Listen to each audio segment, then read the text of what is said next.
from this to this. Oh, wow! Hi mga mi, mga bebe, mga beshi, mga kaukay, whatever. Ngayon na nga ang araw para i-upgrade ang sahig ng ukay.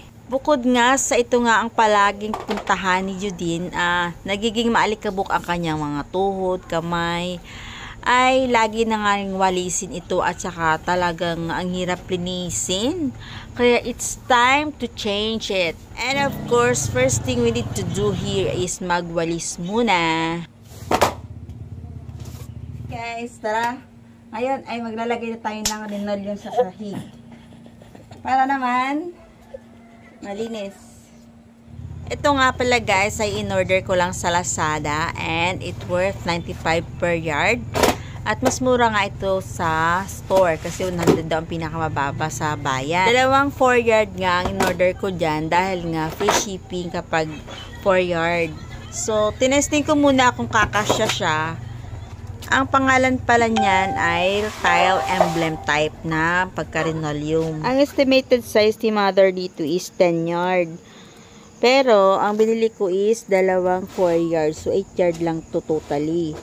So, dahil budgeting ang person, yun lang muna kasi ayoko mabigla pagdating sa bayarin ni rider. And a total of 753 yang 8 yard na yan.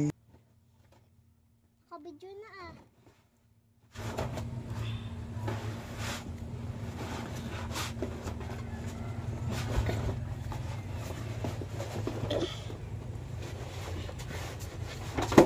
Dahil lagi nga gumagapan dito si Judine, kailangan talaga malinis yung sahig.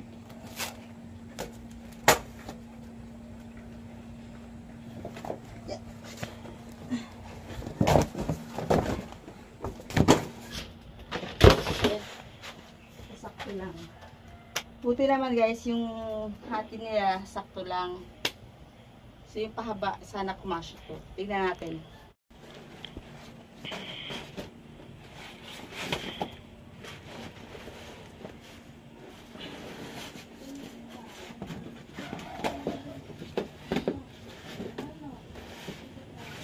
Ito palang disadvantage kapag online in order. Kasi pag hindi sa online, parol. Pag online ay ganito, meron siyang ganito. Meron siyang ganito na kailangan pantayin. Hindi siya flat kapag sa online.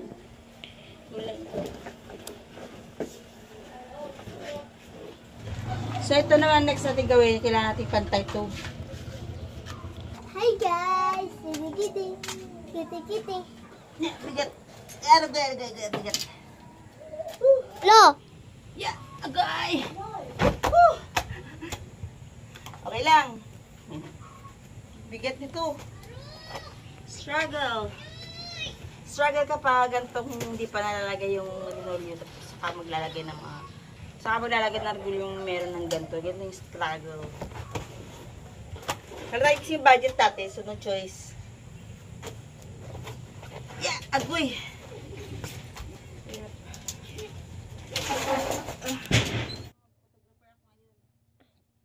Ayan.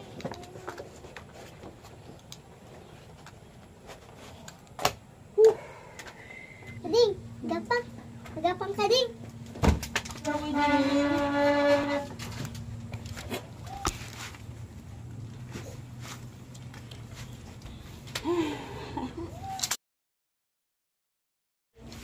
Mahirap pala siyang i-straight. Siguro kalaunan na i-straight din ito. So, try ko i-punas-punas.